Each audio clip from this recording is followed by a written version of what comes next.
I don't know if you've heard me describe this on the podcast before.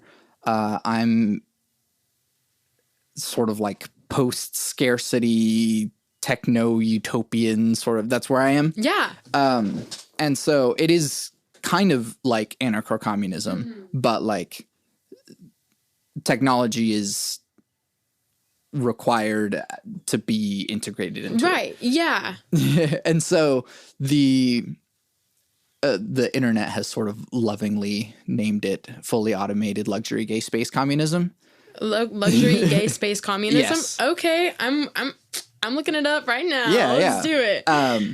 And whenever I was younger, and sorry to people who have heard me say these things a lot on the podcast, but whenever I was younger, I watched these documentaries. I don't know if you've seen the Zeitgeist documentaries. The first one's like very edgelordy. Okay, like, I didn't watch the whole thing. Yeah, that's fine. Okay.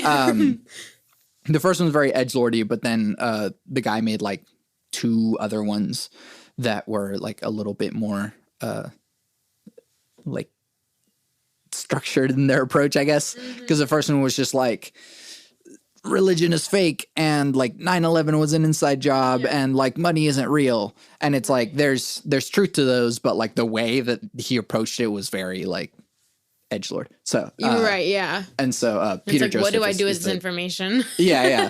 Peter Joseph is the director, but then he did other ones and started bringing up what's called the Venus Project. And the Venus Project, the creator Jacques Fresco, he passed away several years ago, but he was like 90 something, or maybe he was 101. I think he reached 100.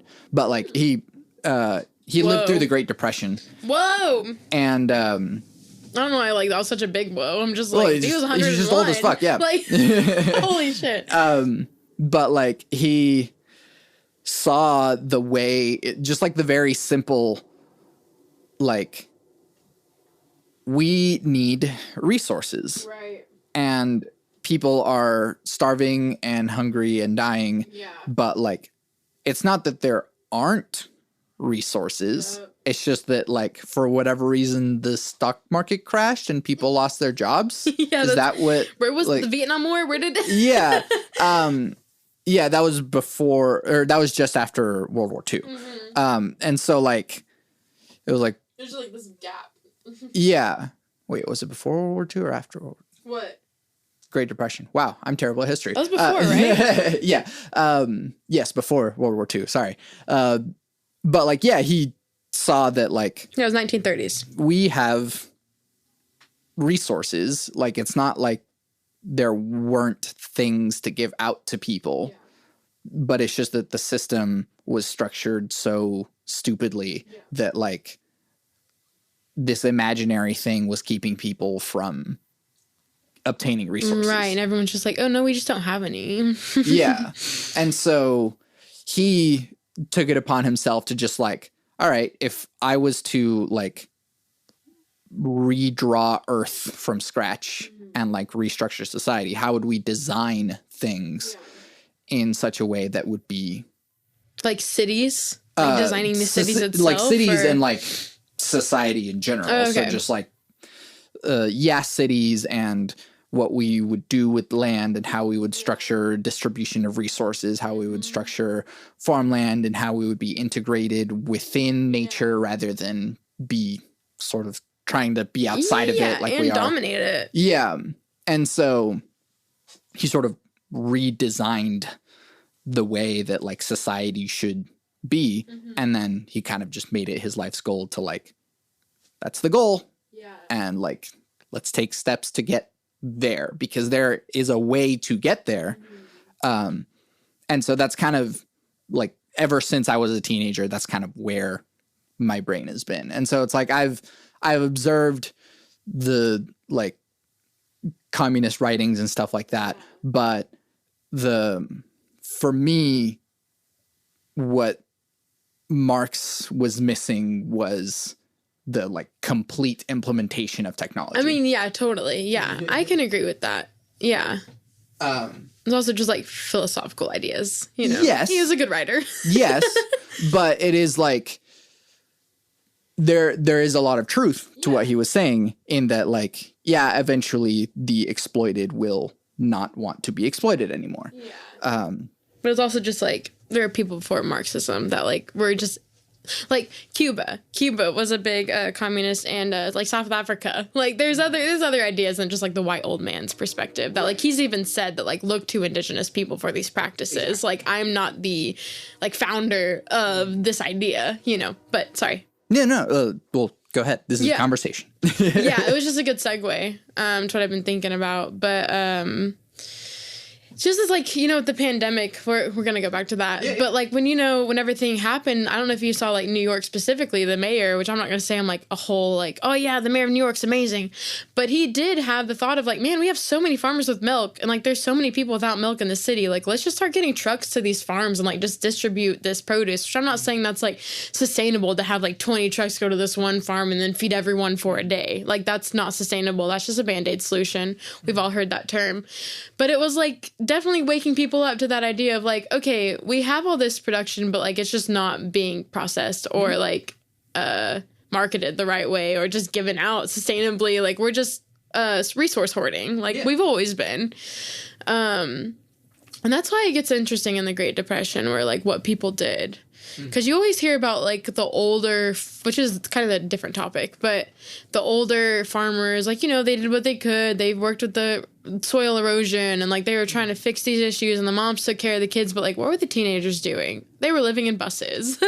And that's just really funny to see, like, how a lot of people right now, including myself, are, like, getting into, like, van life, trailer life, tiny living. It's like, we're doing, like, what our heritage, like, has innately told us to do, which is, like, live very, very small and within your means.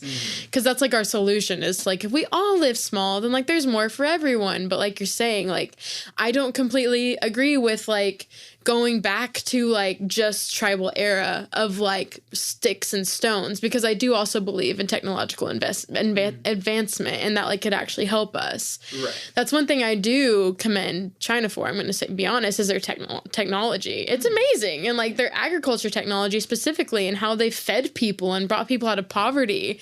I don't know how you feel on that, but the studies that I've done, I mean, they've done great with their marketing and economic values. I know they're, like, pretty big capitalist sympathizers. They're not like completely communist. Well, but the difference though then is that like they also don't mind like destroying natural resources, and so like they're able to kind of optimize systems. Right. But if the whole like foundation of the system is still okay with destroying or like polluting a huge amount into the environment, then you're just going to like run yourself into the ground. And so that's the very commonly thrown around phrase is there's no such thing as ethical consumption under capitalism, is because whenever the whole philosophy that the world is built upon is based on maximize no matter what, then you're going to hit the upper limit, because the earth is really abundant, but it's not that abundant. Yeah. And it's especially not abundant if you are destroying everything on the way. Yeah. And so there are ways of like restoring everything, but like we can't just allow China to like, you know, pollute the air and pollute the environment and pollute everything. I just think it's amazing that only like 15% of their land is like actually farmable, and they like maximize that production, which is like incredible to me. I'm gonna be honest. Like there's just certain things with their technological advancement, specifically with agriculture, that I'm like, holy heck, like they do have good answers here with like what they're doing, but I'm not going to say like they are the answer. Sure. I just think there's like little scatters of like good things going on there. I'm not going to say I believe their government, because I don't, and like what they're saying, but I'm also not completely anti China, because I'm just like, right, they got some good ideas. But, and kind of going back to... But they do exploit their people in, like, terrible sweatshops and stuff like that. And, like, they do cause a lot of pollution within, like, their one-time use products. So, like, I'm there with you. Yeah. But going back to the thought of, like, in the Great Depression, it's like, oh, all the farmers were, like, trying their best and, like, figuring it out. But, like, the thing is that even farming systems, and you know more about this than I do, but like farming systems that we have been using for the longest time are still incredibly inefficient because of like whenever you are doing like monocrops. Yeah, I mean, that's how the Dust Bowl happened. Exactly. Yeah. You're pulling all of the resources out and of... we're still doing that. Yeah, exactly. And we also like made a lot of chemicals like legal that are like should not be in the earth. Like things that were illegal and now legalized to make mass production at a higher rate. Yeah. Yeah. And so like we think we're so smart and... This is our involvement. Yeah, exactly. But it's like we know how it works. We know how it's destroying things, but we're like not doing anything about it. So I don't know if you've ever heard of Christopher Ryan. He wrote a book called Sex at Dawn. Yes. And he's always sort of talking about like going or like applying the values of hunter-gatherer culture to... Very tribal based. Yeah. And so not all of that can apply now, obviously, because of the way that the system is structured, but the way that we can, I don't know, just analyze how society is built through that lens can sort of help us better restructure. So he has this idea of like how corporations are macro intelligences or meta intelligences. And so the interests of the corporation outweigh the interests of the individuals within it. Right. And it is alive in a manner of speaking because it is doing things with its own intentions or its own goals that are outside of the interests of the individuals within it. He always uses this example of like if an executive at Exxon like goes on a trip with his son and like discovers how like, oh man, the earth is beautiful and we should be protecting it, we're destroying it. You know, he like goes to Exxon's executive meeting and goes like, oh, we should like stop polluting the earth. Like he'll be fired and replaced immediately. Right. Like, yeah. And so I mean, even like trying to do like reusable straws, everyone was like, this is dumb. Anyways, that was a side topic. Right. But like it is also stuff like that that's like we're not doing things even in our own interest. Yeah. Yeah, you're right. And so like, I don't know, some part of it is like, what can I do about it? Which is, I don't know, a little defeatist, but like at the same time, like I don't know what I can do about it because I'm a musician. Right. Yeah. You're like, that's not what I expertise in. But I can also just tell people that there are different ways of looking at society, or different ways of structuring thought, different ways of structuring the way that we interact with the world. Yeah. And maybe at some point these ideas will make their way and distribute themselves so that it's more commonly known, because it is kind of like, and here's like a bigger thing, which is that like ideas are what shape who and what we are. Yeah, thoughts are powerful. And kind of even the thing that we said about like, you can fake it till you make it, honestly has an influence on reality. If people think that you are capable of something that you don't even know if you are, like that's more real than what you are actually capable of. That's what con men do. And so when you believe that, for example, I had like the one guy involved in Firefest who was reasonable on the podcast. Yes. And it was kind of like any thought of like, no, like we can save this, or anyone trying to like go in and be reasonable. It's like, hey, you know, this thing's fucked. We should just like try our best to give people their money back. Yeah. And anyone that said that was like immediately kicked out of the room. Oh my gosh, I didn't know that. Yeah. Firefest is a shit show. Yeah. That was like how many years ago? Like 6-7 years ago? Yeah. Maybe. That was crazy. Anyways, yeah. There But was so much trash left on the island and everything. Like that was insane. Yeah. But it's like it wasn't about what they were actually doing. Right. It was just about the perception of it. Yeah. Totally. Yeah. And like getting the Instagram models and the advertisements and making it look like it's this total big celebration. And they have like these like 6 tents with like air mattresses in it. And, like the food was like a sandwich with like lettuce and like bologna or something. I didn't know that they were trying to give the people money back and like stop it though. I didn't know that. Yeah, well, there was some people trying to like make it be okay. And then like the main guy was just like, I'm gonna get all the money I can. Exactly. Yeah. I mean, that's almost like the idea of, this is kind of different, but like on the topic of like Woodstock, you know, where like they're like, oh, we're gonna book all these amazing bands and we're gonna like get all this money and we're gonna be like billionaires. And then all these people started coming and like tearing down the fence and they were like, dude, this shit's gotta be free. Like they were trying to like take people's tickets in the basket and like get people to put money in it. And then the people were like, nah, this is gonna be a free event. Like it's just free. Like let's just have a good time. But like, man, if the world just worked like that, where like you saw how much people were in need of things and you're just like, it's free. But I'm not gonna say Woodstock was like all amazing. I mean, they literally had to send in like helicopters, like food and water because people had none and they were like stuck there essentially. Yeah. But man, if we could just work like that to be like, for the better of everyone, let's just make it free and like figure it out in a different way.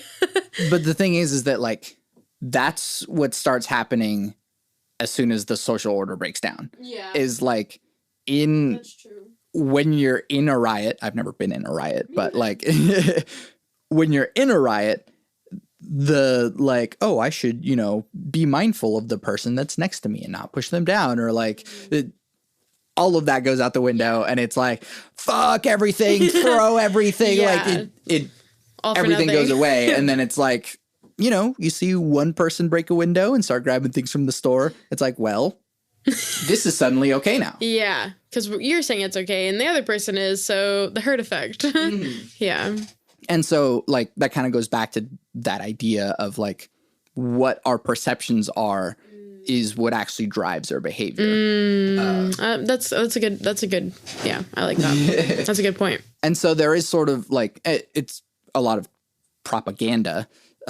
So do you know why we eat bacon and eggs for breakfast? I mean, I'm sure it was just because the government was like, oh, these are going to be really healthy for you. And then they're like, we need to sell bacon and eggs, y'all. Like, what was it? It was because the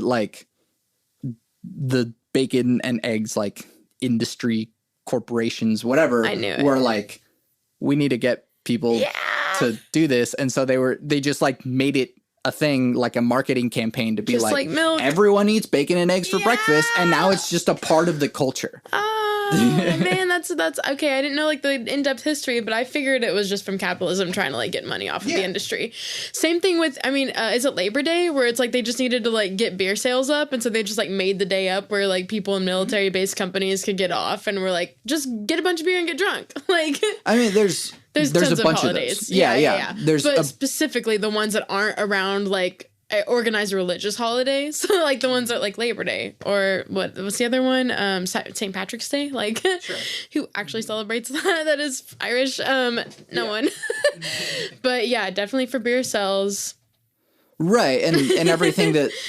Like, same thing with milk, like we talked about, where like they were trying to say that like milk helps with like bone mass and stuff, and it's like there's really no, I mean, come at me, I guess, you know, but there's like really no genuine study that like people need to be eating milk. It was just like to sell milk. Right. And all of those little things of like these perceptions of things, breath mints, for example, or mouthwash, those were things like they were putting out ads that were just like, your breath stinks, get mouthwash.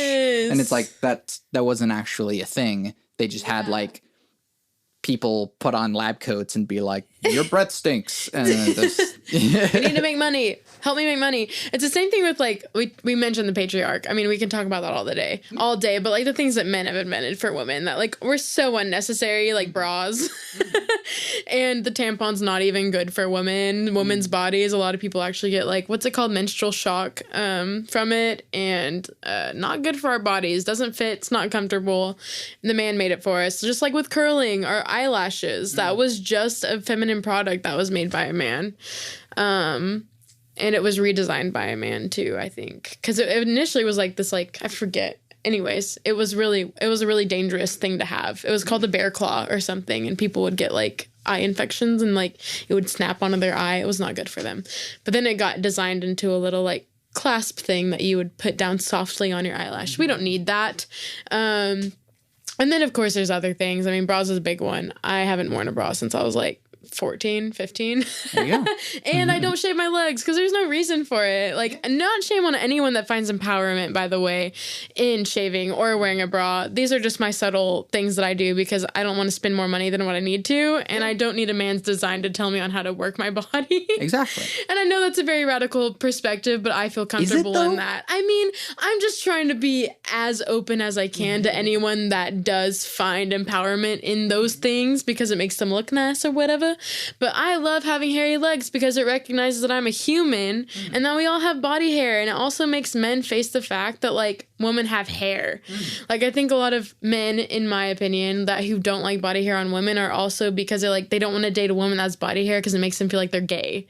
And it's that whole concept of, like, men don't want to lay down with a woman that has hairy armpits or legs because it's like, oh, I might be sleeping with a man. It's like, but what if you were? Like, you know, like, I mean, I'm not saying you have to be gay. Like, I'm just saying it's okay to, like, push those boundaries as a woman, but this is a whole nother thing of, like, the patriarch, but it's just this unnecessary designs that we're just putting on people for capitalist exploitation. Yeah, it ties all in together, like, oppression. So Sure. But I mean, we let those sort of capitalistic, like, marketing propaganda things in our heads because we are, like, really holding on to what people think about us. Yeah. And what people are comfortable with, you know? I mean, pushing Have you ever tried not giving a fuck? Right. Yes. And I've had a lot of people be like, man, Megan, like, I really do support you, but, like, I will never be able to do what you do. And I'm like, what do you mean? Like, talk louder than someone else or talk louder than specifically other men around here in our circles? Like, I will never not do that. Like, I am so fine with being abrupt and, like, annoying to men. Like, I'm so okay with it. Well, even further than that, then, like, calling people out and being like, oh, I'm so, like, scared to say the things that you're saying. But it's like, if it's a thing that needs to be said, why aren't we saying it? Yeah, and I mean, if there's things that, like, need to be cleared, I'm totally fine with that. But when things are obviously not right, like, specifically with, like, sexual objectifying and venue owners that do that here in Oklahoma City that I've had personal experience with, it's just like, do I really want to keep booking at your place while I'm getting is like $50, like, and some free beer? Like, I really don't want that. So it's just that whole thing of, like, where do these lines blur of, like, being accepted of, like, my own power. I'm like, oh, well, I'm badass no matter what. And then being able to implement that and make people also question, like, oh, maybe we should just change that and, like, make it to where people don't have to, like, fight for this resistance. Or it's just like you just get accepted into the community and treated like the other man in the room, you know? And I'm not saying that women can't be sexist. They definitely can, but they are also benefiting from that system if they are sexist because, well, they're not benefiting from it. I should say they're being able to, like, they're just not as harmed by it because of their behavior. Yeah, and they're also oppressing themselves. So they're not, in the end, benefiting from it, but they're also just being able to, like, mirage with everything where, like, they just kind of, like, go away, which I understand that, like, finding your voice is hard.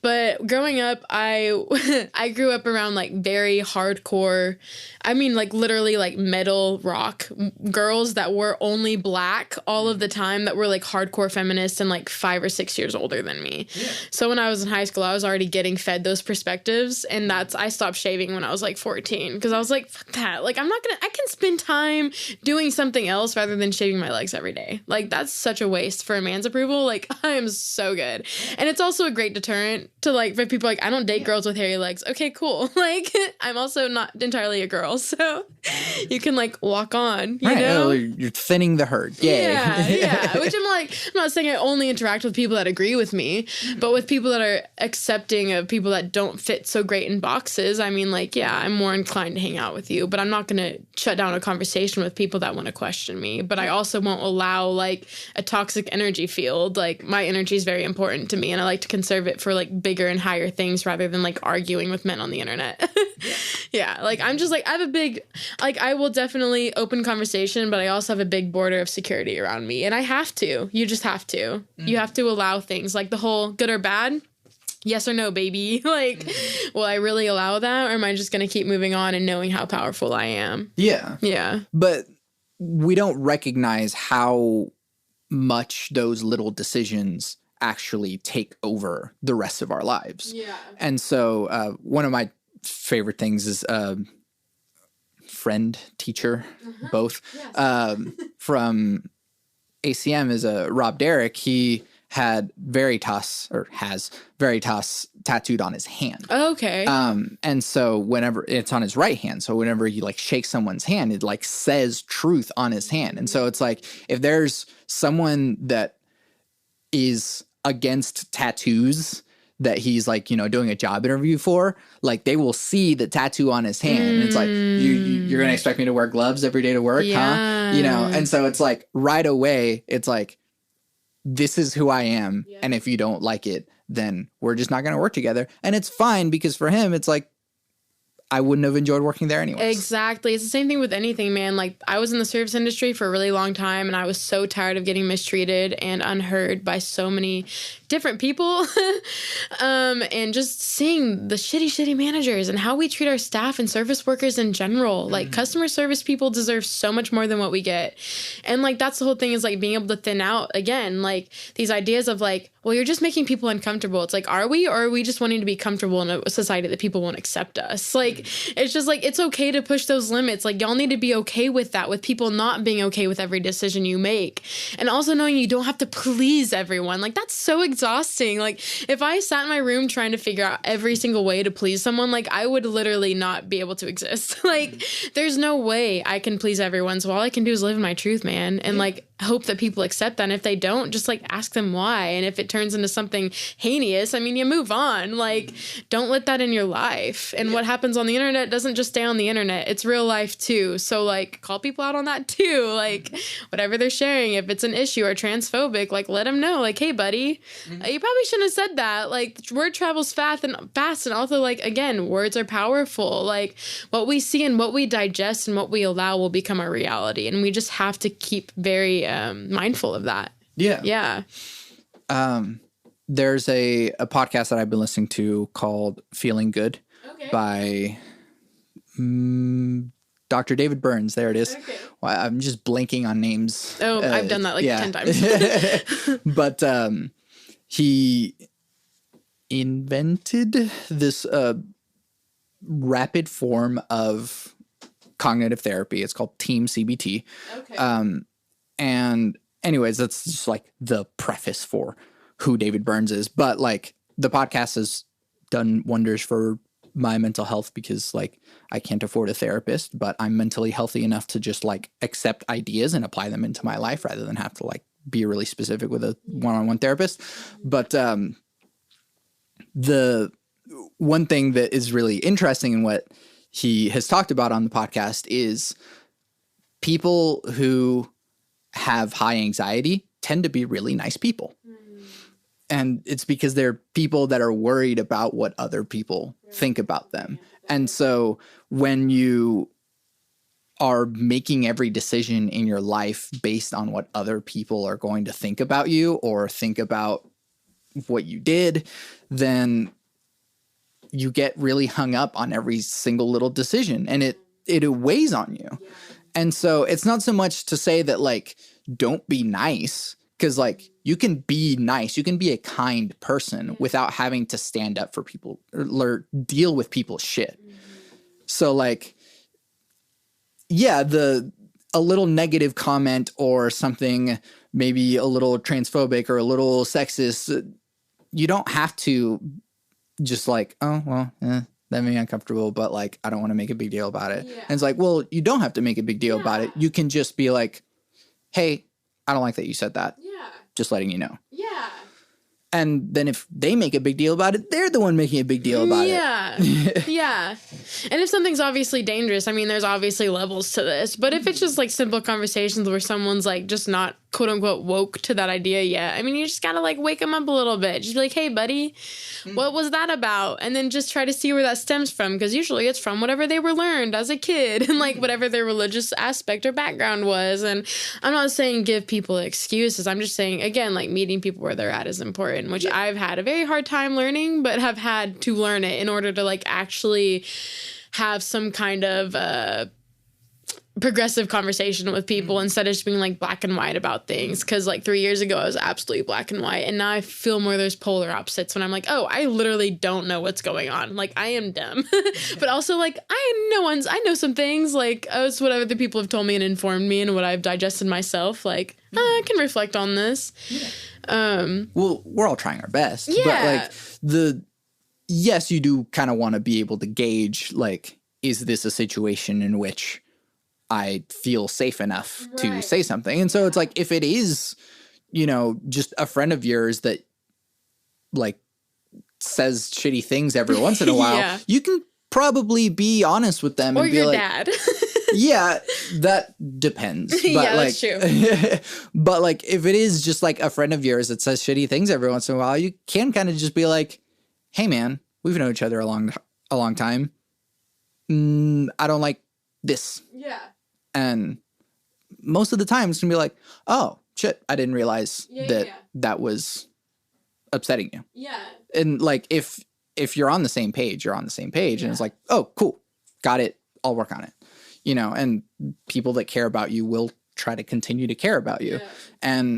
But that's also a good way of cutting negative people out of your life if that's what needs to be done. Because sometimes there are some people that like, I have done everything that I can to try and make this work. Right. The rest is, you know, I'm going to continue to be open to whenever you are ready. Yeah. And it's also not always our own responsibility to take care of someone like that and to inform them. Like, what I've had a big thing of is like setting that boundary of like, okay, well, like I've done what I can, but like also just because we're doing the same type of work or exist in the exact same type of community, it doesn't mean we have to be best friends. So it's just like that thing of like, I respect you living and existing as a person, but like, do I have to invite you mentally and physically into my space? Like I don't, but I don't have to like hate you either, you know? It's just like, we're gonna be in the same community, so we gotta figure this out. But if they're an actual dangerous person, again, there's polars to this, there's levels that we can go to. But simply like, what I ran into is like, okay, well, I found someone that's like really problematic, but like we're in the same like center field of everything, and like we got the same opinions and political ideas and like doing the same work. Like, oh my gosh, what am I gonna do? And it's that whole thing of like call out culture where it's like they just disappear. But it's like, no, at some point or the other, you're gonna have to run into them again, and it's gonna be a whole thing, but it's also gonna be fine. Like, it's not this like huge detrimental thing if you just had like an internet argument with someone that you had a disagreement with. Like, what I was told is that like this time that you spend thinking about everyone else, those people are going to be thinking about other people too. So it's like we're all thinking about everyone else, like, and then we're also just thinking about ourselves. And so there's really no time to just constantly waste that. Like, we have to be more productive of like, okay, well, we did that thing anyways. Like, I'm not saying don't learn from those mistakes, but like, don't hold yourself down either. Like, that will do no one good. You have to keep moving. So yeah, I agree with you. Right. Well, and the other part is like, I'm capable of coexisting with people that I disagree with. Yeah. I was not at one point. I've interviewed over 100 people on this podcast since 2016. And yeah, there's people I like definitely disagree with.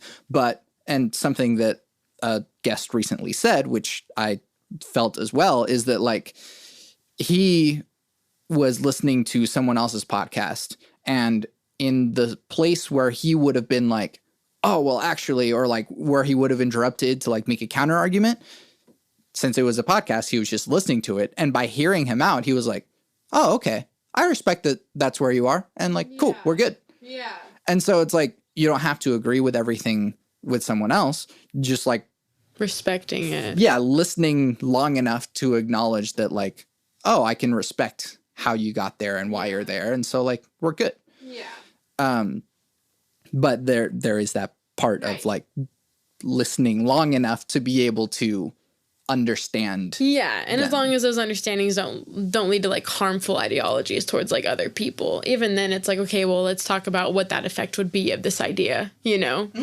But yeah, I agree with you. I was not very good at like listening to people I disagreed with, because even I don't know how I feel about Joe Rogan, but like my partner like likes Joe Rogan, not like as a diehard Joe Rogan fan as much as they were before, but they were also listening to Christian Pearson.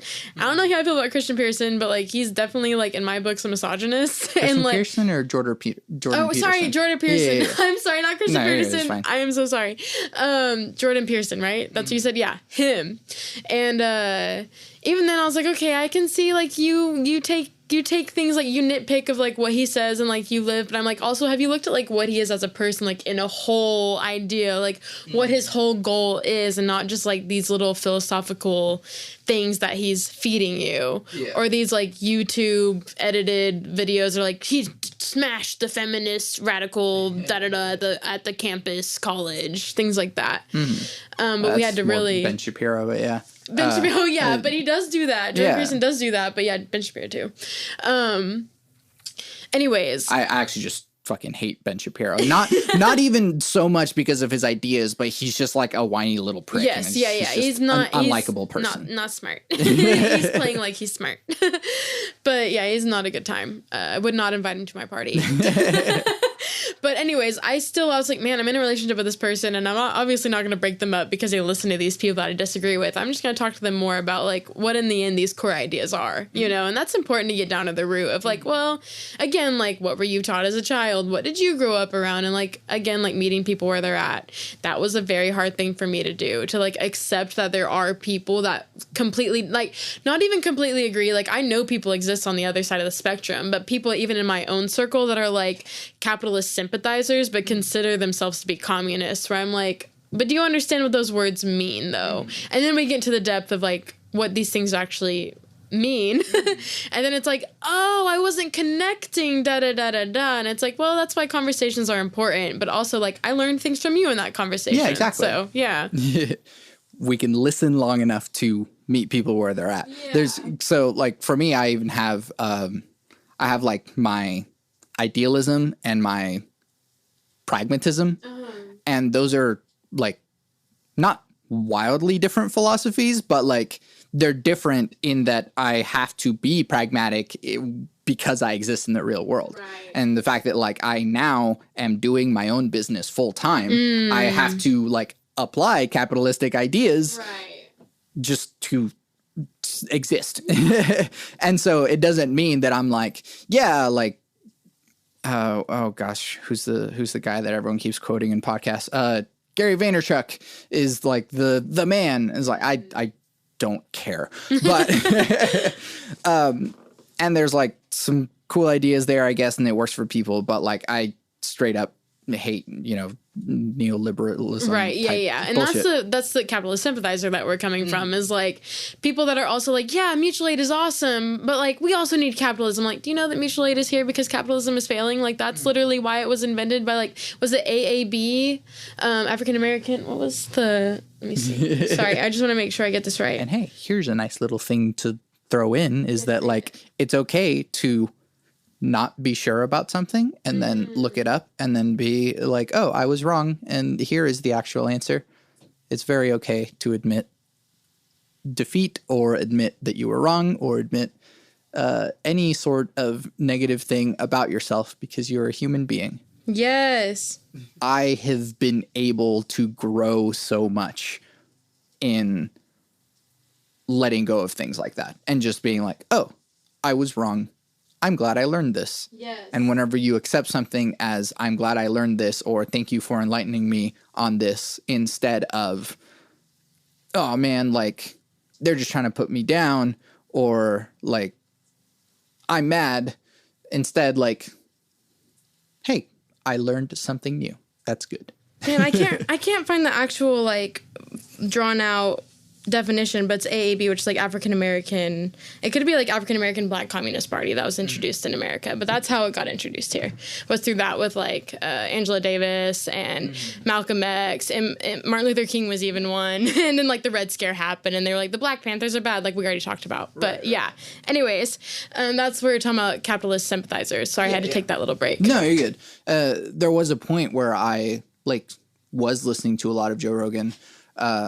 But then he went exclusive to Spotify, and then I don't listen to podcasts on Spotify. And so I was just like, and so I was just like, oh, okay, well, I guess Joe Rogan's out of my life now. That's weird. Yeah, I mean, would you consider that a sellout to you, or is that just because? Why do you think that is? That he went completely to Spotify. I mean, they did give him a lot of money. Okay. And then he moved to Austin, Texas to avoid taxes from California. That, but he said it was because of the pandemic.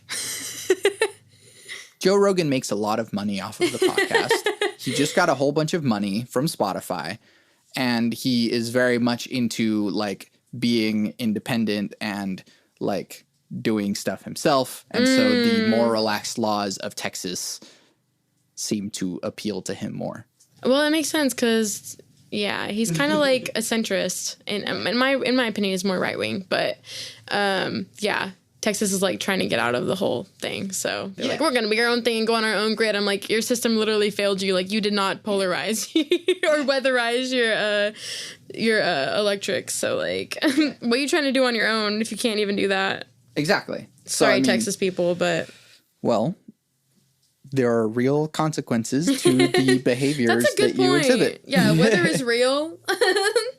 And so, I mean, it was the same thing here. And like the fact that, we were out of power for, I think, 2 weeks, which is short relative to some other people during that ice storm in October. But like the fact that like OG&E suggested during a survey was like, for us to make all of our power lines underground, it would cost this much. Would you be open to having your bill be a little bit more because of that? And I'm like, no, fuck you. You're a monopoly. You have the money for this, and this is your fault. Yes.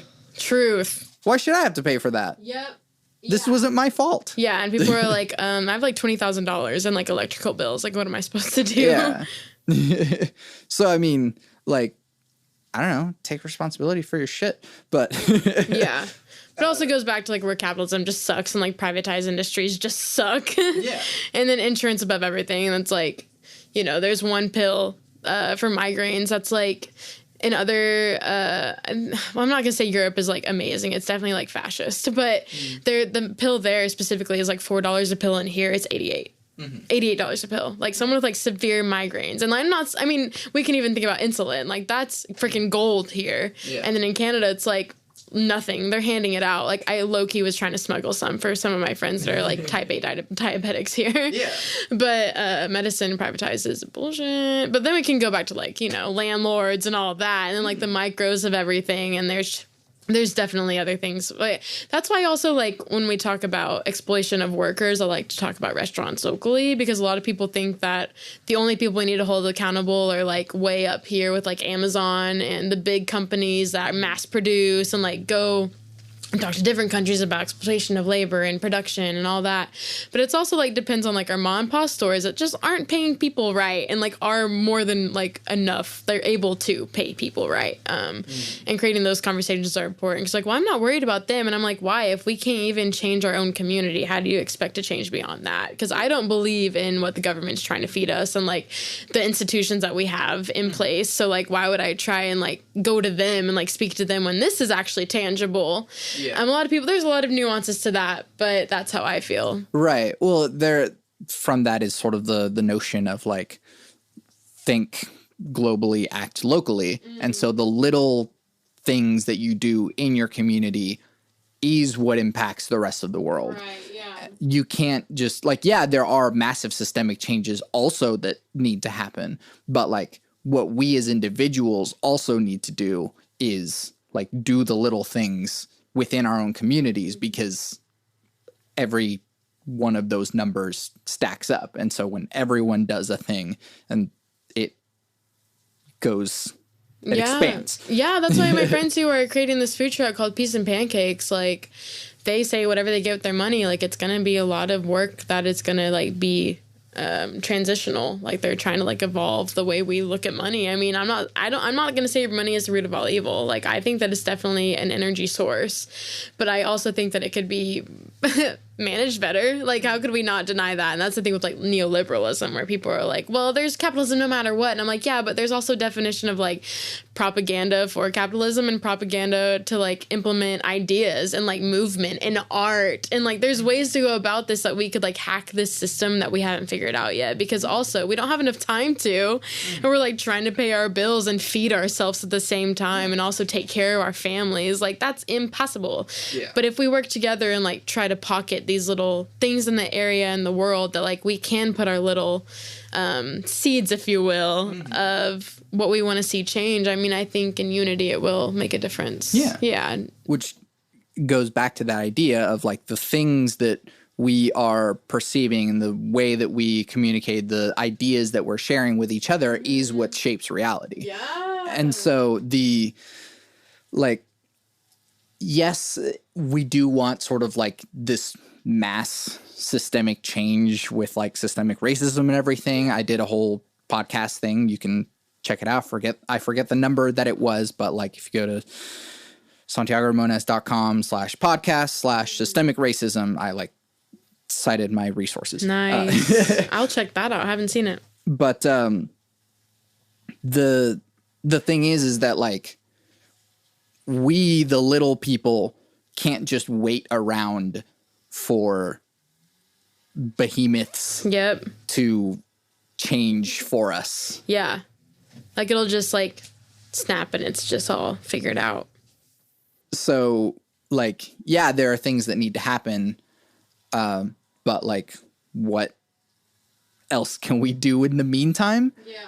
And so that is one of the harder things about it with activism, is that, like, we are very vocal about, like, pointing out all of the wrong things in the system and all of the things that we, like, want to be better, but we also are not concrete enough about the very specific things that we want. What do we actually want? What are the actual steps that we can take? What is our vision for the world that we want to be better? Instead of just, like, don't do bad thing. Right. What is the actual thing that can be better? And so there is a lot of anger and fury in, like, yes, police brutality is bad and systemic racism is bad. And we've gotten past that step of, like, acknowledging these bad things. For myself, seeing a 13-year-old Latino boy get shot that looks like how I did when I was that age is, like, terrifying. And that was Stephen Rodriguez, right? Adam Toledo. But, like, the concrete things that we need to do for policing is very complex. And okay, let's think about what happens when we abolish police versus divest from the police versus invest in the police versus, so, like, what are the concrete things that we're doing, and what are the ideas that are being shared that can actually create some sort of change? And if we don't have any nuance within that, we're not actually going to make any progress. We're just going to be arguing and yelling at each other about it. And so I don't know, like, that's one thing about, like, the social justice lately for me that I feel hasn't been effective enough, is that we're very vocal about the things that are wrong, but not concrete enough about the solutions. Right, yeah.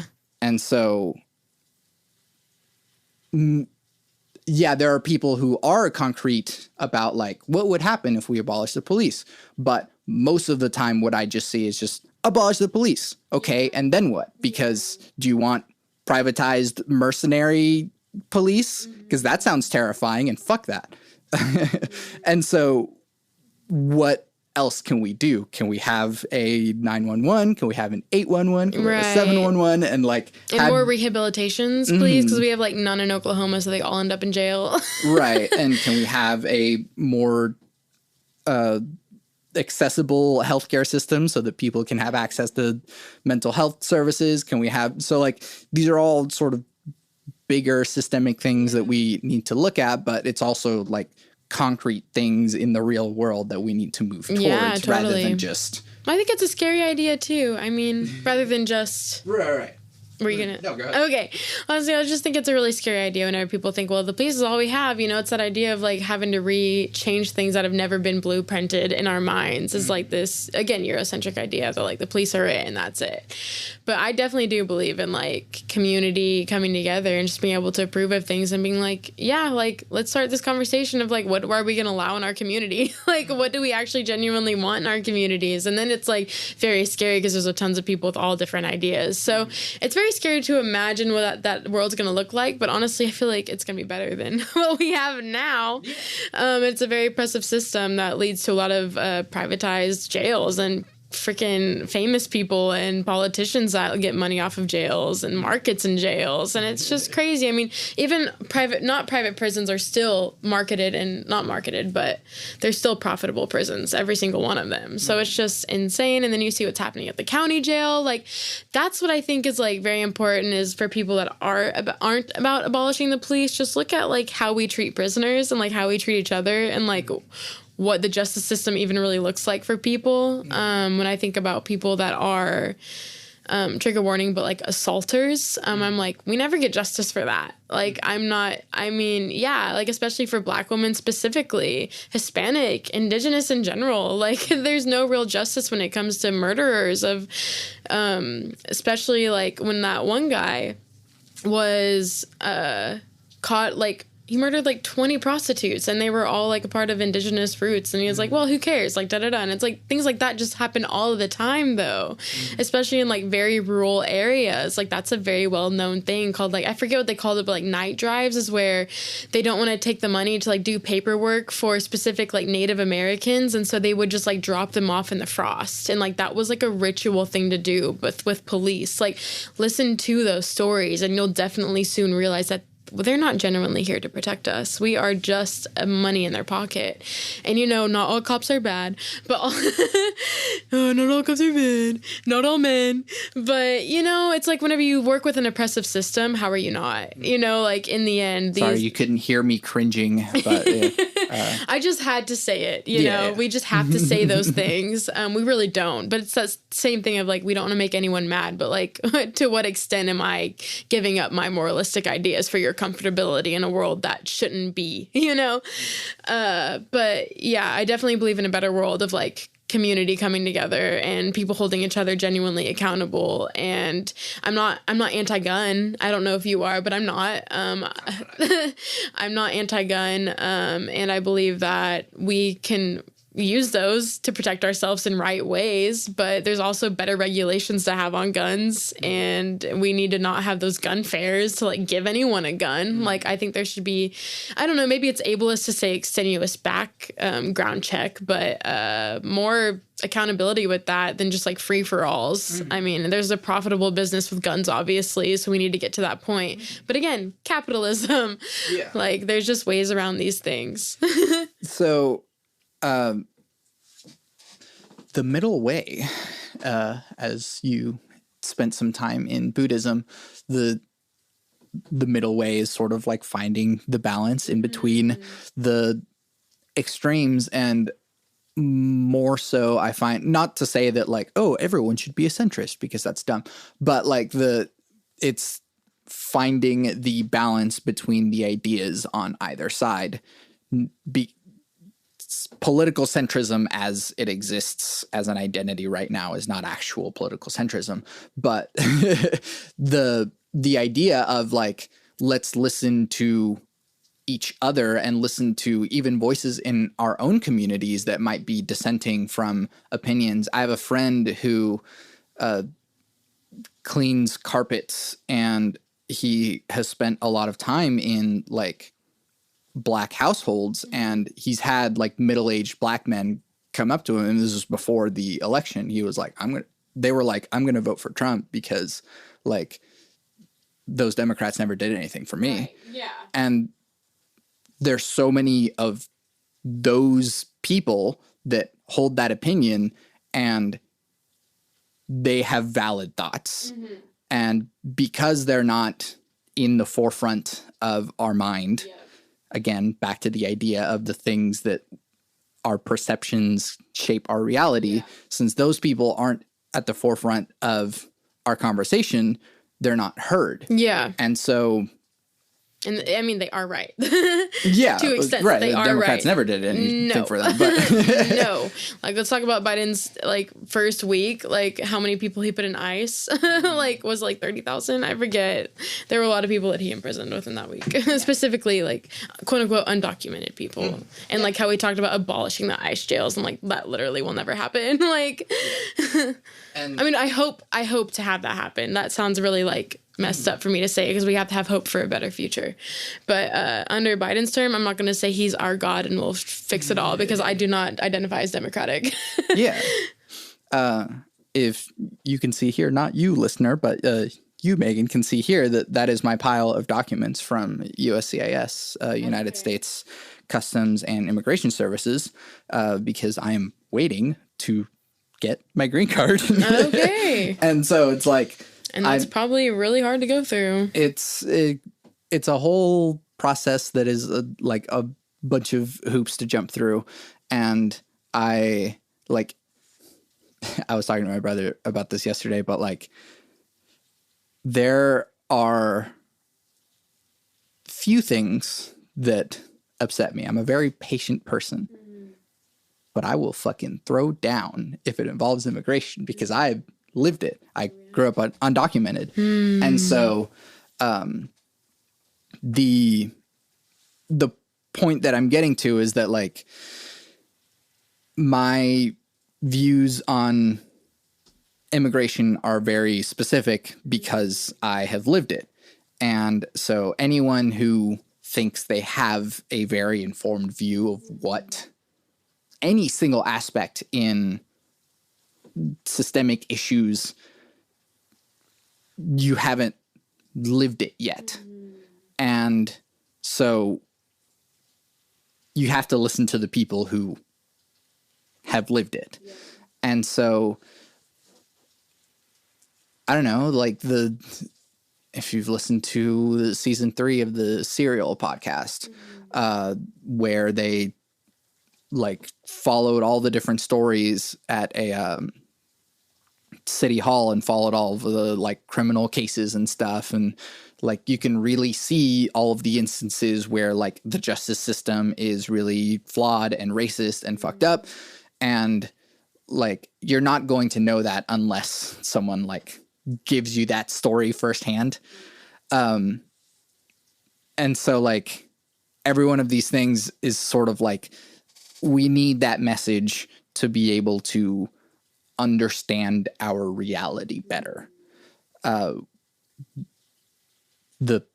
propaganda and things that everyone is fed on whatever side is going to shape what we think the world is.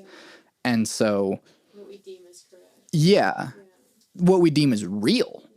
The fact that like there are people in the state that like still don't think that COVID is real. Or that it's made by 5G. Right. Like that's a big problem because they're not living in a closer to real world. None of us are living in the real world. We don't have an accurate frame of the world that we're living in. We just got here and we're like, oh, this is how it is. Yeah.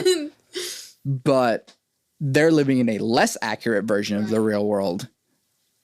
And how did they get there? And the fact that we're not talking to those people is also a problem. I don't know what to do about the fact that there are like people around me that are okay with the fact that Adam Toledo was shot, for example. And that is a very real effect on my life.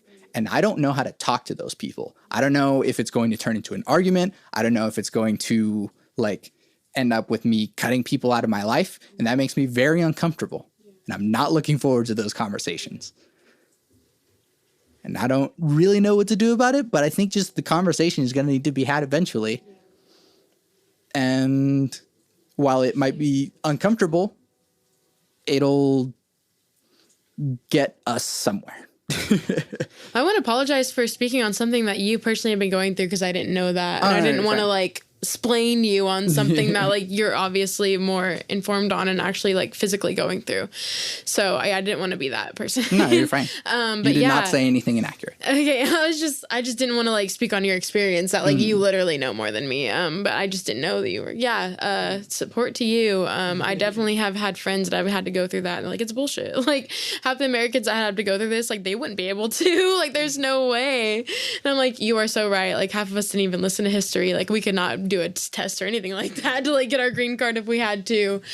But yeah, it all goes back to like abolishing these systems and like what oppresses people. And it's like those things were like, recently I had a conversation with someone that was like, you know, I just don't get into politics. And I'm like, well, I get that, but like, why don't you? And they're like, well, I just don't need to. And I'm like, but why don't you need to? Like, look at your genetics if you can.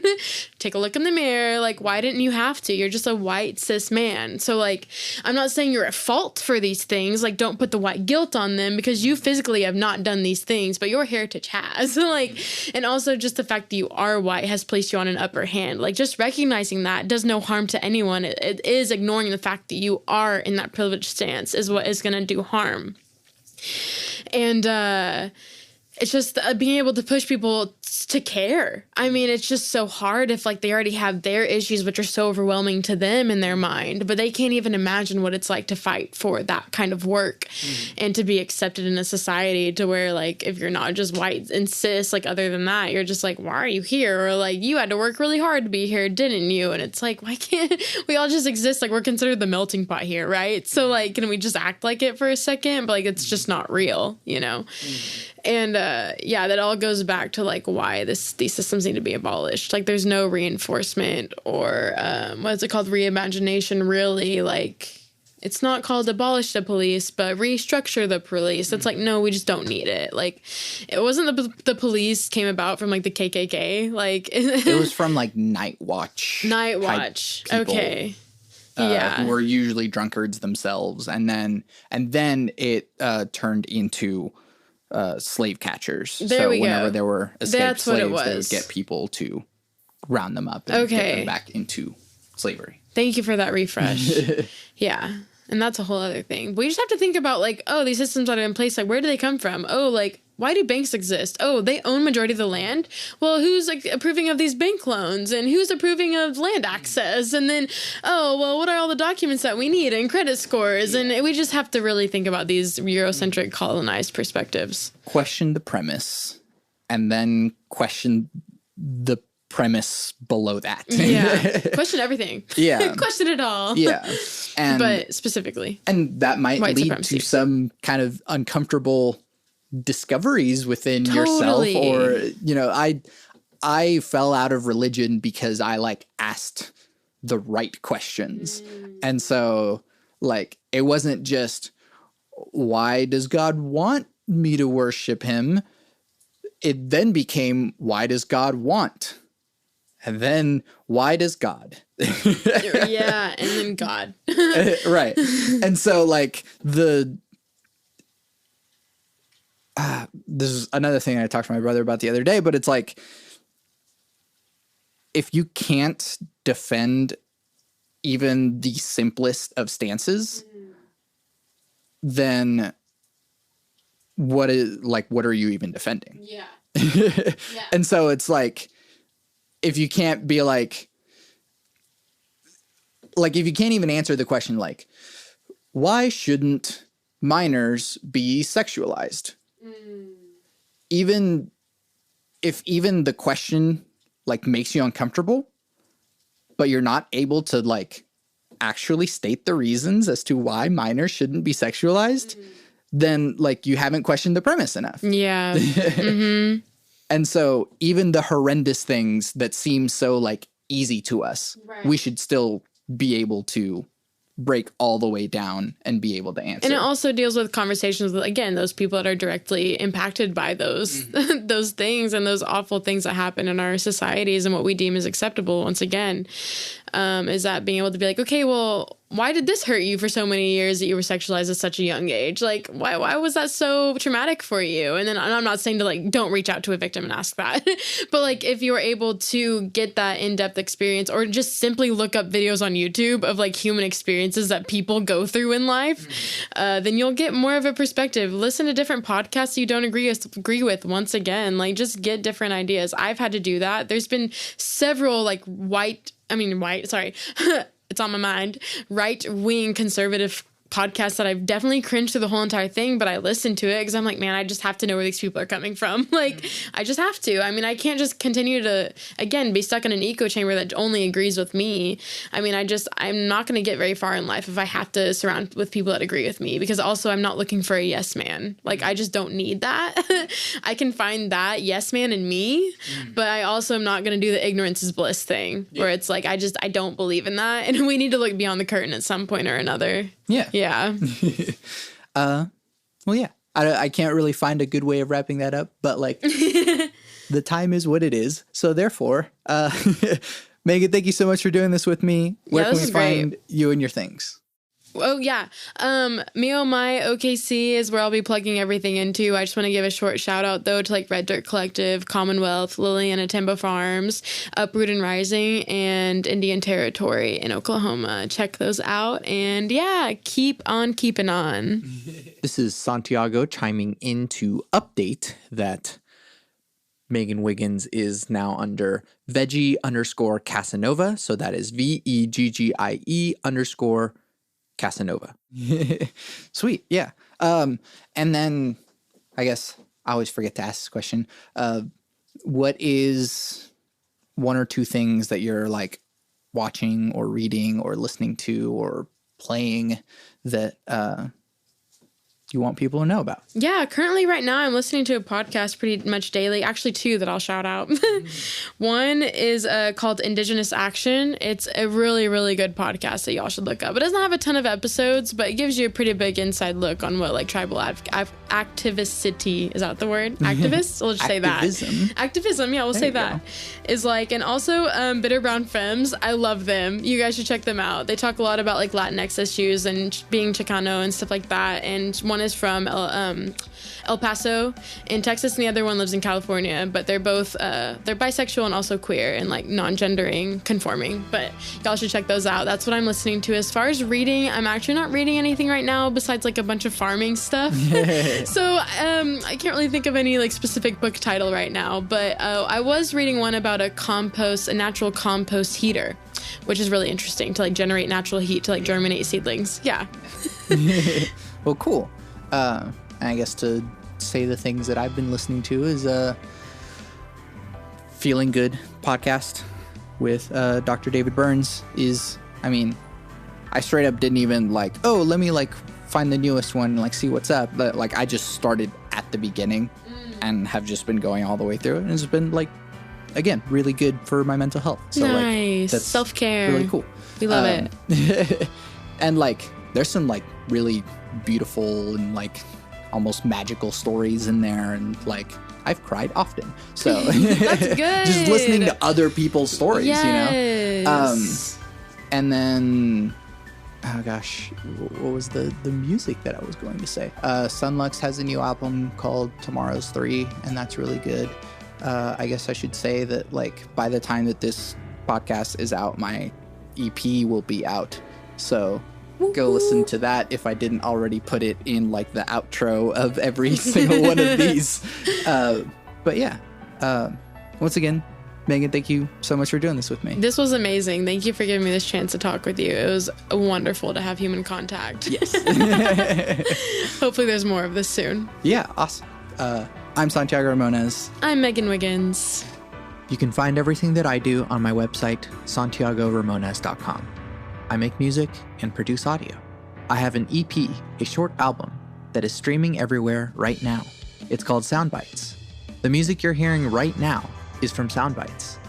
listen to it on Spotify, Apple Music, and anywhere else you stream music, or buy it on Bandcamp, because a single purchase is the monetary equivalent of streaming it all day, every day, for a year. I'm also working on another album, so if you'd like to hear that at some point, you can buy my music, or you can support me on Patreon. That's patreon.com/Santiago Ramones. Follow me on Instagram to stay up to date with all the stuff that I'm doing, both at bit.depth and at Santiago Ramones Music. There's also a Discord server in which we discuss deep topics from the podcast, but it's also a community of beautiful human beings. Go to santiagoramones.com/Discord to join. If you like the podcast, leave comments on social media, leave reviews by saying how much you like the podcast, and tell your friends about it. I really couldn't be doing this without you, and I am so very grateful to continue doing Bit Depth for this long. Thank you so much for listening to and supporting Bit Depth. I always end the podcast with my 3 things. They shape my life philosophy. Love never fails. It's going to be okay. I might be wrong.